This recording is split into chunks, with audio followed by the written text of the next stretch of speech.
सलाम, नमस्ते, सत श्री अकाल। मैं हूं रजा और आप देख रहे हैं रजा ग्राफी की इंटरनेशनल प्राइम टाइम रिपोर्ट, जिस रिपोर्ट के अंदर आज मिडिल ईस्ट की भी बड़ी बड़ी खबरें मैं आपको बताने वाला हूं। दोस्तों, अमेरिका ने पर्शियन इलाके में, ईरान के इलाके में, मैंने एक हफ्ते पहले बताया था, हथियार तैनात शुरू कर दिए हैं करना, और साथ में मिलिट्री भेज दी है, नेवी भेज दी है, युद्धपोत भेज दिए हैं। हत्ता कि आप ये समझ लीजिए कि परमाणु सबमरीन ईरान के खिलाफ भेज दी है। अपने F-35 और मोस्ट एडवांस फाइटर जेट की जो पूरी जुत्ती है, जिसमें F-16 भी है, वो भी पहुंचा दिया है। ये तमाम तैनाती देखने के बाद काफ़ी दिनों बाद ईरान ने धमकी दी है अमेरिका को। कहा कि हमारे इलाके में अमेरिकी सैनिकों का क्या काम, हमारी अमेरिका के सैनिकों के पल पल की हरकत पर पूरी पैनी नज़र है और कोई भी हरकत करने पर हमारी ईरान की IRGC जो मिलिट्री है, किसी भी मुंहतोड़ जवाब के लिए तैयार है। साथ में दोस्तों, ईरान ने ज़बरदस्त ड्रिल की है, अपनी शक्ति प्रदर्शन किया है और दिखाया है कि अमेरिका से वो टकराव के लिए तैयार है। वहीं अमेरिका को जलील करते हुए डराने वाली बात बोल दी है।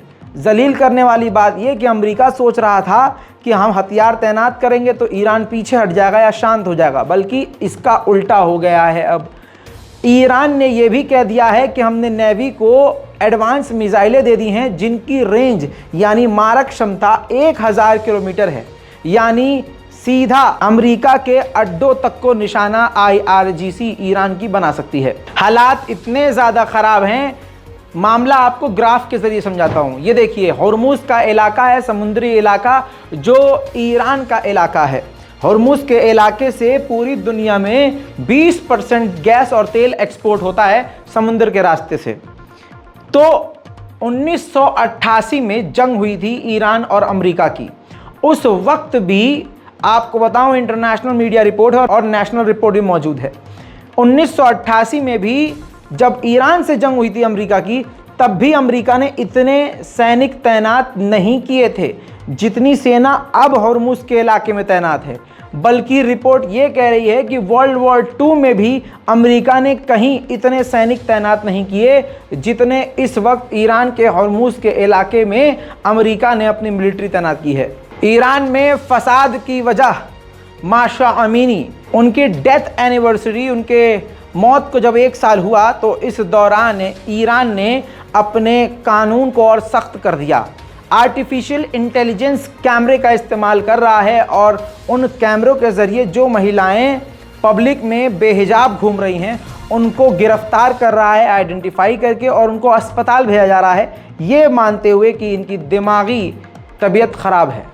ईरान ने अमेरिका और ब्रिटेन को चिढ़ाते हुए अपने यहाँ के टॉप कोर्ट, यानी कोर्ट के सबसे ऊंचे पद पर, यानी समझिए न्यायाधीश, समझिए न्यायाधीश से भी ऊपर समझ लीजिए, उनको बना दिया है। ये देखिए, मोहम्मद जाफ़र जो इमाम है, मौलाना है। अब आपको बताऊँ अमेरिका और ब्रिटेन क्यों चिढ़ेंगे, क्योंकि अमेरिका और ब्रिटेन ने पहले से ही मोहम्मद जाफ़र यानी इन शख्स पर पाबंदी लगाई है। अब कानून के सबसे बड़े नेता मोहम्मद जाफ़र हैं। उधर श्रीलंका के विदेश मंत्री ईरान पहुंचे और ईरान पहुंचने के बाद श्रीलंका से कई तरह की अहम डील की है और एक लंबे समय तक श्रीलंका के साथ कामकाज करने का वादा किया है। आपको बताऊं, बिजनेस डील है, ट्रेड डील है और जो कहते हैं टूरिज़्म डील है, मतलब लोगों का इधर से उधर आना जाना, एजुकेशन सेक्टर, इन तमाम सेक्टर्स में ईरान ने डील करी है श्रीलंका से। ईरान की ताकत को बढ़ता हुआ देखकर सिर्फ अमेरिका नहीं, ब्रिटेन भी परेशान है। ब्रिटेन की होम मिनिस्टर ने कहा है कि ब्रिटेन के लिए सबसे बड़ा खतरा अब ईरान है, क्योंकि ईरान के जासूस ब्रिटेन में मौजूद हैं और जासूसों का अलग एक बड़ा गिरोह ब्रिटेन में चल रहा है। उधर ईरान जो है बात कर रहा है अपने दोस्त रशिया से। रशिया और ईरान के बीच बात चल रही है कि चॉपर यानी हेलीकॉप्टर और जहाज़, यात्री विमान दोनों मिलकर बनाएंगे। दोस्तों, दुनिया भर से कई ऐसे देश हैं जो हमास को, गाज़ा पट्टी को डोनेशन दिया करते थे आधिकारिक तौर पर। ऐसे में कतर भी एक मोटी रकम फ़िलिस्तीन के लोगों को देता था, फ़िलिस्तीन की सरकार को, गाज़ा को, हमास को। तो अब हमास ने पहली बार मान लिया है कि कतर ने पिछले कई बार से, काफ़ी लंबा समय हो चुका है, कोई डोनेशन इनको यानी हमको नहीं दी है, जिसकी वजह से हमास के 50,000 फाइटर्स को तनख्वाह नहीं मिल पा रही है। इस वक्त हमास पैसे से बहुत ज़्यादा कमज़ोर हो चुका है। दोस्तों 31वां हफ्ता लग चुका है, 31st वीक शुरू हो चुका है, लेकिन सोच के देखिए अभी भी खतरनाक प्रदर्शन नेतन्याहू की सरकार के खिलाफ, नेतन्याहू के खिलाफ यहूदी सड़कों पर उतरकर प्रदर्शन कर रहे हैं।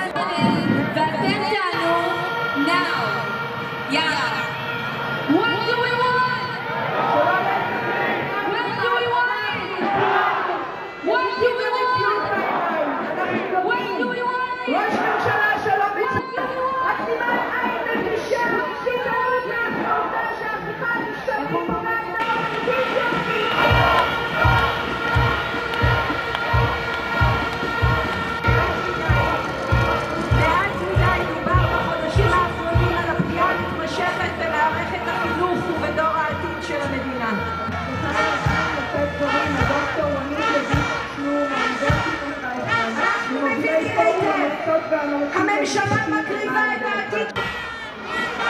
אין גאווה גדולה יותר. אל תחששו את המוני בני הנוער והילדים שיתגייסו למאבק.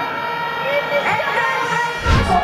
उधर इजराइल के फॉरेन मिनिस्टर ने फिर से पूरे दुनिया के मुसलमानों को डराने वाली बात कह डाली है।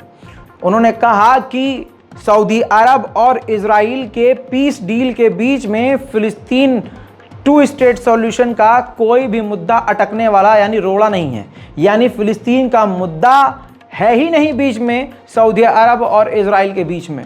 दोस्तों अब मैं पहले ही से कहता आया हूँ कि आले सऊद मोहम्मद बिन सलमान पर भरोसा करना ठीक नहीं है। हाँ, कभी कभी ये दिखावे के लिए भले ही इजराइल का विरोध कर देते हैं, लेकिन अगर ये सच्चे मुसलमान होते ये आले सऊद, तो अब तक घिग्गी बंधवा चुके होते इजराइल की, ना करते कम से कम डील, खुद बातचीत ही नहीं करते। लेकिन यहाँ तो अब सऊदी अरब से बातचीत लगातार इजराइल कर रहा है। वेस्ट बैंक में इजराइल ने फिर से घुसपैठ करी और 3 फिलिस्तीनियों को कत्ल कर दिया। इसके बाद जनीन के इलाके में फिलिस्तीन के लोग इजराइल की रेड के खिलाफ और 3 नौजवानों को मारने के खिलाफ सड़कों पर उतरकर प्रदर्शन करने लगे। जनीन का इलाका फिलिस्तीन में।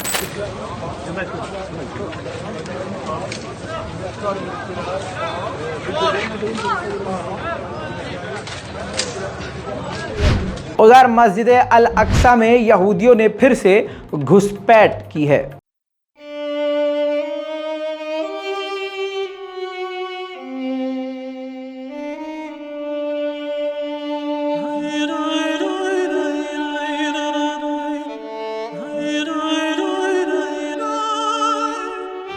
गजा पट्टी में हमास की सरकार चलती है। आपको कई बार बता चुका हूँ, गजा में मौजूद हमास की गवर्नमेंट ने 7 फिलिस्तीनियों को फांसी की सज़ा सुना दी है।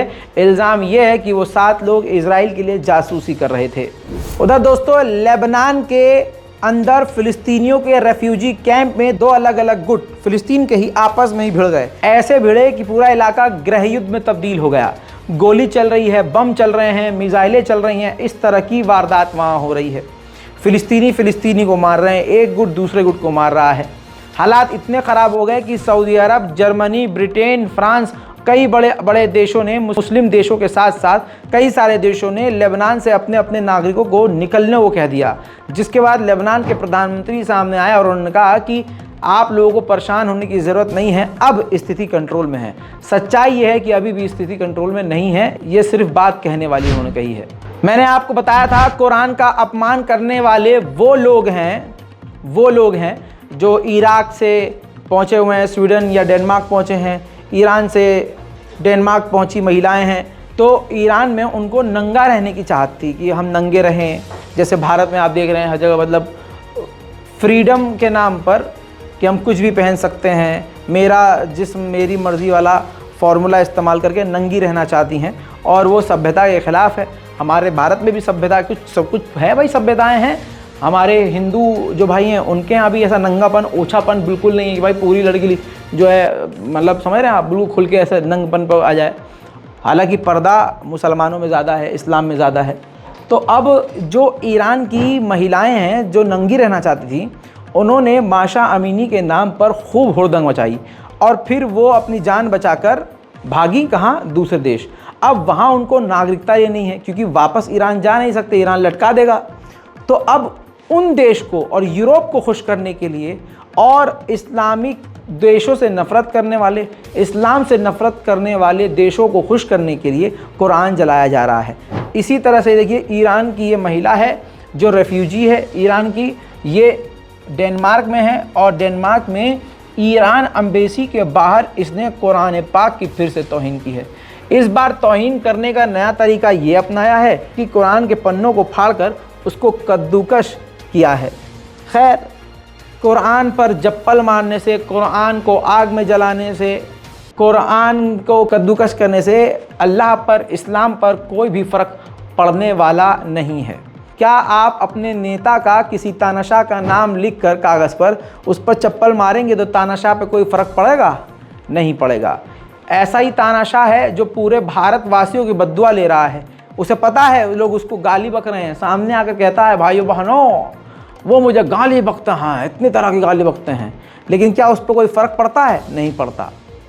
समझना चाहिए आपको। दोस्तों, एक बड़ी खबर है। रिपोर्ट ये है कि 2035 से 2038 तक चाहता है चाइना कि 500 से ज़्यादा JF-20 फाइटर जेट बनाकर तैयार कर ले। चीन अपनी वायुसेना को दुनिया की सबसे बड़ी एयरफोर्स बनाने की चाहत रखता है। अगर ऐसा हो जाता है तो अमेरिका छोड़िए, पहले हम अपने भारत की बात करें, भारत के लिए कितना बड़ा खतरा होगा हम सोच नहीं सकते। चीन के सरकारी अखबार ने मोदी सरकार की तारीफ की है, भारत की तारीफ की है। जी हाँ, झटके वाली खबर है, लेकिन इसमें चीन का अपना फ़ायदा है। ब्रिक्स का जो ग्रुप है जिसमें चाइना भी है, इंडिया भी है, ब्राज़ील है, कई देश हैं, उसमें चाइना की चाहत यह है कि कई सारे देशों को शामिल होना चाहिए इस ग्रुप में, ताकि ये ग्रुप बड़ा हो जाए, मजबूत हो जाए। इस ग्रुप को फिर अमेरिका के ख़िलाफ़ इस्तेमाल किया जा सके और हमारा संगठन मजबूत हो सके। ऐसे में वेस्टर्न मीडिया ये खबर चला रहे थे कि मोदी जी यानी भारत जो है नहीं चाहता कि और देश इसमें शामिल हों। इस पर मोदी सरकार ने पहले ही जस्टिफिकेशन दे दिया था कि हम तो बिल्कुल ये चाहते हैं कि ज़्यादा से ज़्यादा देश इसमें शामिल हों और हमारे साथ मिलकर काम करें। चाइना ने अब इस पर मोदी सरकार की तारीफ़ की, कहा कि भारत ने तो साफ साफ कहा है और भारत तो चाहता है कि और भी देश शामिल हों। ये भारत के खिलाफ, ब्रिक्स के खिलाफ एक प्रोपेगेंडा वेस्टर्न मीडिया चला रहा है।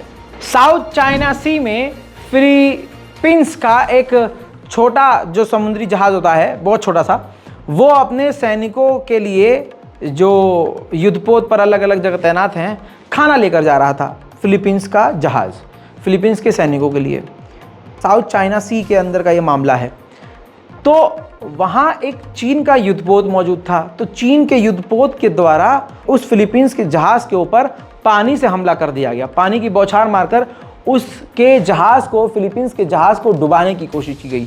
ये देखिए फुटेज मैं आपको दिखा रहा हूँ जो रिकॉर्डेड है और इस वक्त काफ़ी ज़्यादा जो है बहस का मुद्दा बनी हुई है।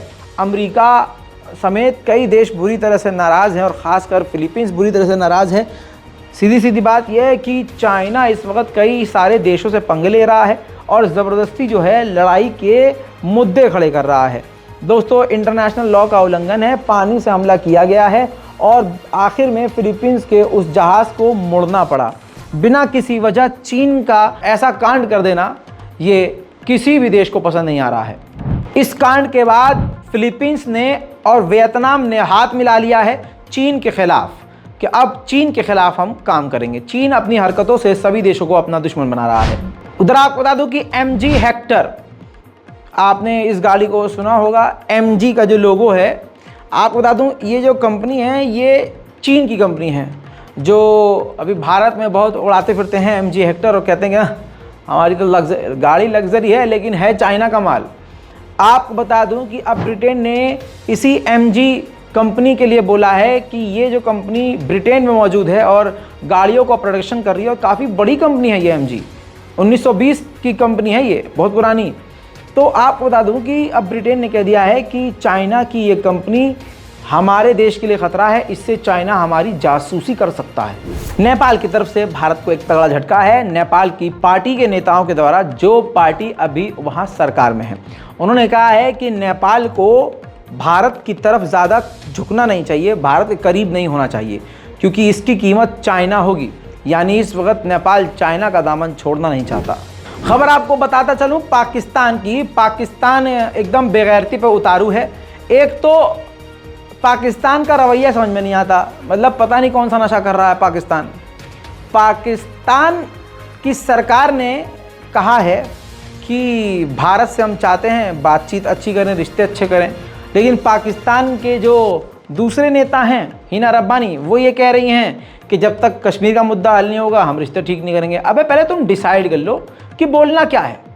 उधर अमेरिका में पाकिस्तान के जो एम्बेसडर हैं, उन्होंने धमकी दी है भारत को, कहा देखिए बात तो करनी पड़ेगी वरना परिणाम भुगतने होंगे, रिश्ते सुधारने होंगे, वरना आपको धमकी दे, मतलब धमकी देकर भारत से दोस्ती और भारत से बिजनेस करना चाहता है पाकिस्तान। बहरहाल, और ये भी कहा है उन्होंने कि हमसे बातचीत करें, रिश्तों को ठीक करें, हम तो चाहते हैं रिश्ते ठीक हो और कश्मीर का मुद्दा हल हो। यानी जोर ज़बरदस्ती है भाई। देखिए, मैंने तो पहले ही कहा था इमरान खान की ज़िंदगी खतरे में है। बहरहाल, पाकिस्तान की आतंकवादी सरकार ने, पाकिस्तान का मिजाज हमेशा आतंकवादी जैसा रहता है, सरकार कोई भी आ जाए। बस ये इमरान खान जो अगला इंसान था, उसके दिल में चाहत ये थी और उसके ज़बान पे थोड़ी हिम्मत थी। जो इमरान खान अपने मुंह से पहली बार कोई पाकिस्तानी नेता था जिसने अमेरिका को नो कह दिया था। नो, नहीं, समझ रहे हैं। बहरहाल, वो नहीं कहना इतना भारी पड़ गया इमरान खान पर कि उनकी सरकार गिरा दी गई, अमेरिका के इशारों पर नाचने वाली नचनिया सरकार बना दी गई। उसके बाद उस सरकार के द्वारा इमरान खान के ऊपर इतने सारे केसेस करवाए गए। बहुत सिंपल सा फंडा है कि इमरान खान बिल्कुल बेकार हो जाए, लेकिन इमरान खान के पास मौका था कि वो देश छोड़कर भाग सकता था इंसान, लेकिन वो भागा नहीं। उसके ऊपर गोली चलवाई, घायल हुआ, अधमरा हुआ, दर्जनों केसेस करवा दिए, जानलेवा हमले हुए, लेकिन वो बंदा भागा नहीं। बहरहाल, उनके ऊपर दर्जनों केस करने के बाद अचानक से उनको गिरफ्तार कर लिया गया और 3 साल की सज़ा सुना दी गई है। साथ में आपको बता दूं कि आतंकवाद पाकिस्तान में, सरकारी आतंकवाद इतना चरम सीमा पर है कि कोर्ट के अंदर और जेल के अंदर तक इमरान खान के वकील को इमरान खान से ही मिलने नहीं दिया जा रहा है। तो पाकिस्तान में सरकारी आतंकवाद कितना आगे बढ़ चुका है आप सोच और समझ नहीं सकते। इमरान खान को जेल में ठूस दिया गया है और कोई वही नहीं कि इमरान खान को जेल में ही कत्ल कर दिया जाए, जहर दे दिया जाए, कुछ भी कर सकते हैं। वहीं आपको ये बता दूं कि इमरान खान के सपोर्टर्स, जो आम जनता है, सड़कों पर जब उतर के प्रदर्शन कर रही है तो उनमें से दर्जनों को पाकिस्तान की पुलिस ने गिरफ्तार भी कर लिया है। खैर, पूरे पाकिस्तान में पीटीआई के समर्थकों का प्रदर्शन जारी है।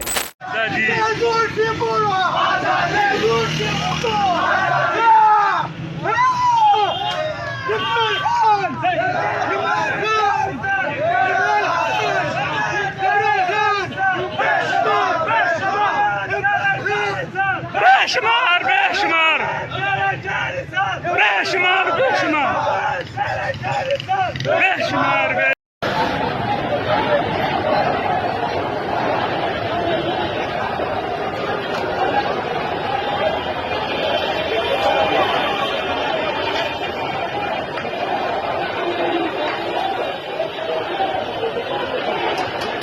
पुलिस और आवाम आमने सामने।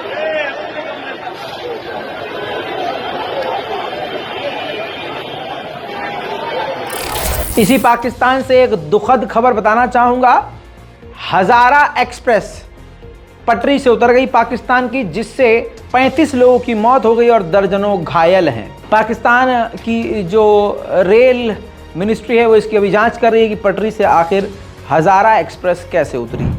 अमेरिका के अलास्का के बेहद करीब अचानक से रूस के और चीन के 11 से 12 युद्धपोत नजर आए बेहद करीब। इसके बाद अमेरिका पूरी तरह से सहम गया है दोस्तों। इतना डर गया अमेरिका कि तुरंत उसने 5 अपने युद्धपोत डेस्ट्रॉयर वहां पर भेजे, जिसके बाद कुछ घंटे के बाद जो है वहां से चीन और रूस के युद्धपोत गायब हो गए। अफ्रीकी कई सारे देश प्लान कर चुके हैं नाइजर पर अटैक करने के लिए। तो अब फ्रांस ने उन देशों से वादा कर लिया है कि हां आप हमला कीजिए, हम आपकी मदद करेंगे। अब समझ में आया नाइजर की जनता फ्रांस के खिलाफ क्यों प्रदर्शन कर रही थी। वहीं फ्रांस ने नाइजर की मिलिट्री को, सरकार को यह लिखित में बोल दिया है, बता दिया है कि हम अपने फ्रांसीसी सैनिक नाइजर से यानी आपके यहां से नहीं निकालेंगे, जबरदस्ती घुसपैठ कर रहेंगे और कब्जा भी करे रहेंगे। दोस्तों बेहती, बेहयाई और जलालत पर उतरा हुआ है फ्रांस। हालांकि नाइजर के पड़ोसी देश अल्जीरिया ने इनकार कर दिया है, कह दिया कि नहीं, हमला नहीं करना चाहिए नाइजर पर, उनकी मिलिट्री को निशाना नहीं बनाना चाहिए। नॉर्थ कोरिया के तानाशाह किम जोंग उन उन तमाम अपनी फैक्ट्रीज में पहुंचे जहां हथियार बनते हैं। तस्वीरों में आप देख सकते हैं किम जोंग उन उन हथियारों को इस्तेमाल करते हुए भी देखे गए और उन्होंने कहा कि हथियार इसी तरह से तेजी से ज़्यादा बनाते रहो। दोस्तों श्रीलंका ने झटका दिया पाकिस्तान को और चीन को। चाइना और पाकिस्तान से श्रीलंका पहले बात कर रहा था LNG के लिए, लिक्विफाइड नेचुरल गैस के लिए। पाकिस्तान और चाइना उम्मीदवार थे कि ये प्रोजेक्ट हमको मिलेगा, लेकिन अचानक से श्रीलंका ने दोनों से बातचीत बंद करके पाकिस्तान और चीन को छोड़कर भारत को ये प्रोजेक्ट दे दिया है। देखिए तालिबान ने इस्लाम के नाम पर जो बात है, ये काम बड़ा गलत किया है। कुछ चीज़ें समझ में आती हैं, कुछ चीज़ें समझ से बाहर हैं। इतनी पाबंदी महिलाओं पर लगा दी है कि महिला वहाँ जी नहीं सकती, ऐसा हाल कर दिया है। अब आप कहेंगे बहुत सारे लोग मेरी बात से हो सकते हैं इत्तेफाक न रखें, लेकिन मैं सबको खुश नहीं रख सकता। हज़रत अली फरमाते हैं कि जिससे सब खुश हो ना, वो इंसान समझ जाओ ठीक नहीं है। ऐसा हो ही नहीं सकता कि एक इंसान सबको खुश रख सके। तो भाई मेरी बात कुछ लोगों को बुरी भी लग सकती है। हकीकत ये देखिए, तालिबान ने महिलाओं को नौकरी करने से बैन किया, महिलाएं चुपचाप ठीक है भाई घर बैठ गई। महिलाओं का बाजार में निकलना बंद कर दिया, महिलाओं ने कहा चलो ठीक है भाई। महिलाओं का जिम में जाना बंद कर दिया, पार्क जाना बंद कर दिया, मेले में जाना बंद कर दिया। फिर हाल में सबसे पहले उसने क्या किया, कॉलेजेस बंद कर दिए। वादा किया था तालिबान ने हम कॉलेज खोलेंगे, फिर बोला था कि हम अलग खोलेंगे बिल्कुल सेपरेट, जिसमें महिलाएं अलग होंगी और मर्द का अलग होगा, लड़कों का अलग होगा, लेकिन ये वादा भी तोड़ दिया। अफगानिस्तान की महिलाएं स्कूल भी नहीं जा पा रही हैं, कॉलेज भी नहीं जा रही हैं। तमाम चीज़ों पर पाबंदी लगाने के बाद जो अब छोटी छोटी बच्चियां 10वीं 11वीं तक सोच रही थी या 9वीं तक सोच रही थी पढ़ने को, उन पर भी तलवार चढ़ गई पाबंदी की। अब तीसरी क्लास से ज़्यादा बच्चियां पढ़ नहीं सकती, यानी सिर्फ पहली दूसरी तीसरी कोई वैल्यू है, तीसरी क्लास तक ही बच्चियां पढ़ सकती हैं, नई पाबंदी लगा दी है। तालिबान की महिलाओं का जीना एकदम मुश्किल हो चुका है, बहुत ज़्यादा डिप्रेशन में है, परेशान है। देखिए हंसने वाली बात है, लेकिन पार्लर बैन कर दिया। चलिए ठीक है, पार्लर बैन कर दिया, आप रोज़मर्रा वाली जो चीज़ें हैं, कम से कम पढ़ाई, आप सब कुछ बैन कर दीजिए। पढ़ाई तो बैन ना करते, कॉलेज तो बैन ना करते, इंस्टीट्यूट तो बैन ना करते, महिला को, लड़की को पढ़ने तो देते। मदरसे के साथ साथ आप उन्हें अंग्रेज़ी और जो दुनियावी तालीम थी वो भी हासिल करने देते। आप अपने शर्त के मुताबिक रखते भाई, कॉलेज खोलते, लेकिन तालिबान ने ऐसा नहीं किया। उधर स्पेन और फ्रांस के बॉर्डर पर ज़बरदस्त आग लग गई है मेरे दोस्तों, जिसकी वजह से फ्रांस और स्पेन के बॉर्डर से लोगों को हटाया गया है।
दोस्तों एक ही रिपोर्ट के अंदर, भले ही रिपोर्ट लंबी है, लेकिन मिडिल ईस्ट से लेकर इंटरनेशनल प्राइम टाइम आपने इसके अंदर देख ली है। यानी पूरी दुनिया की बड़ी बड़ी खबरें, चाहे वो मिडिल ईस्ट की हो, चाहे वो कहीं की भी हो, आपको मैंने सारी जानकारी रिपोर्ट में दे दी है।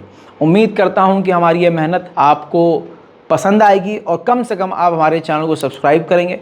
और अगर कर चुके हैं सब्सक्राइब तो अपने दोस्तों के, अपने घर वालों के फ़ोन को लेकर यूट्यूब खोलकर रज़ाग्राफ़ी सर्च करके चैनल को सब्सक्राइब उनके फ़ोन में भी ज़रूर करेंगे। जय हिंद।